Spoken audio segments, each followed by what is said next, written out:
On this week's Digital Marketing News, a debate about ad viewability for video ads, what Facebook is making marketers do with their data, and GIFs on LinkedIn. GIFs on LinkedIn. GIFs on LinkedIn?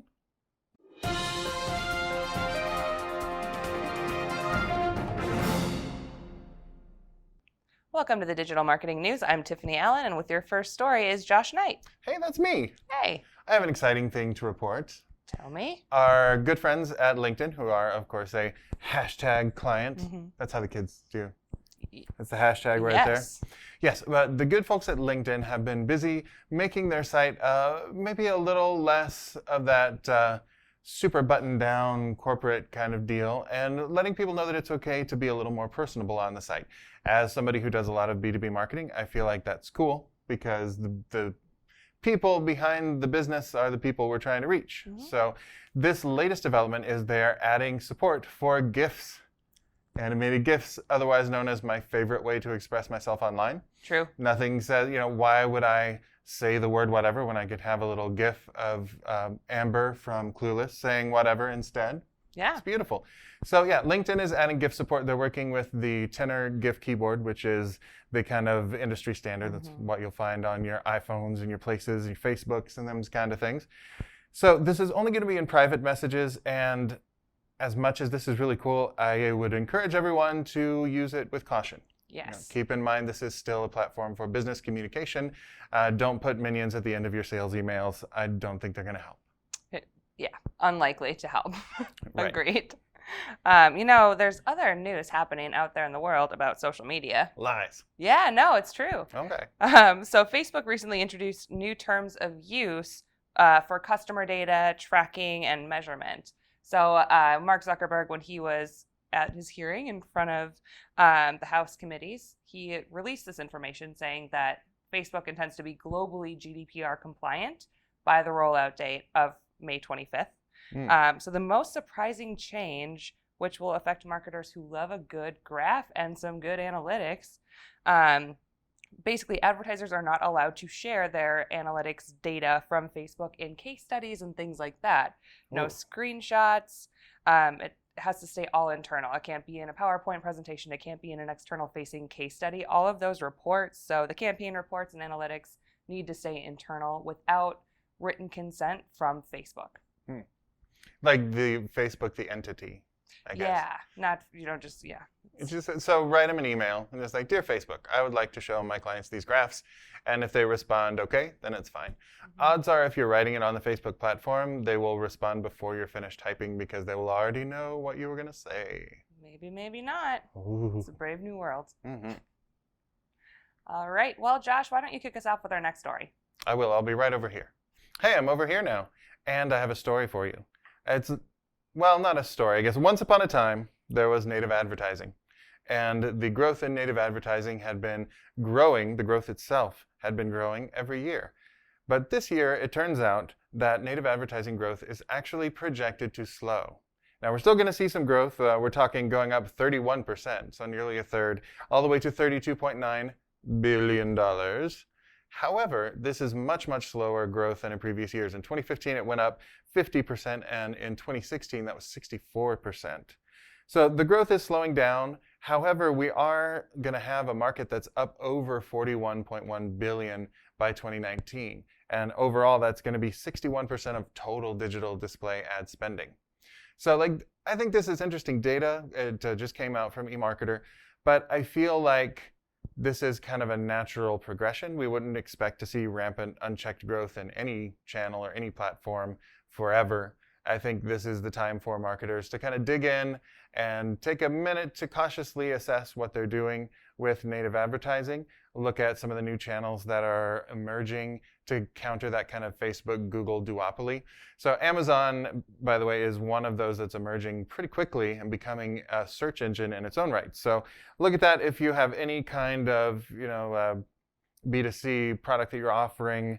Amazon is definitely a search engine now, and they are a search engine that has these native ads available. So I would say if you're not already thinking about what you're doing with your native ads and making sure they're strategic, now is an excellent time to do so. And 5 minutes ago was also an excellent time to do so. You don't need this report to tell you that, but it is interesting to see the trend is towards a little more thoughtful investment of these funds. So I'm going to get out of here. I'm going to put Tiffany in here, and she has something really interesting to tell you. Thanks, Josh. In a recent survey, only 3% of marketers said that they deem the Media Rating Council's viewability video standard as reasonable. So basically, the current standard as it stands right now is that at least 50% of a video ad needs to be considered viewable for 2 seconds. Of course, most of the marketers surveyed found that to be a little bit ridiculous, not exactly in line with what they're looking for in terms of awareness. So last month, the MRC said that they were considering making it a 100% viewability standard and issued an RFP to have other folks contribute their thoughts and ideas to that standard. So with 96% of marketers moving toward increasing their video ad budgets, it makes a lot of sense that the standard is going to continue to shift as more folks are actually using video ads. All right, Josh, back to us. Hey, we're back. We are. And you're back in black. For the most part. I'm working the kind of washed out heather blue kind of look today. It's working. Kind of a workmanlike. I like it. Mm-hmm. You know what also is workmanlike? In Tell that me. It gets the job done. According to LinkedIn, our hashtag client, they put out a new study, and it shows that 62% of marketers see video as a priority format. Video is getting the job done, closely followed by email, social media, creative, which I assume means playing hacky sack, or perhaps ultimate, and infographics. Yeah.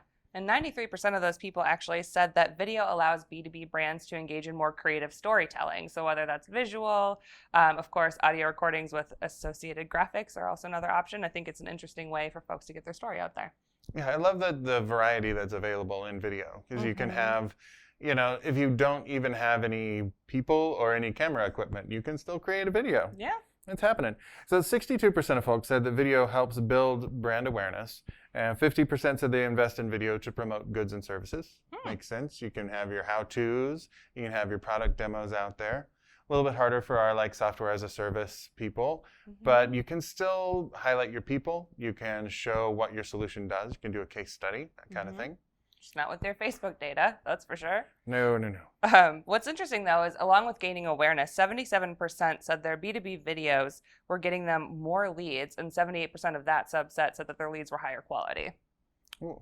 And so video for lead gen is not something that we think about a whole lot. We think about all those top of funnel things.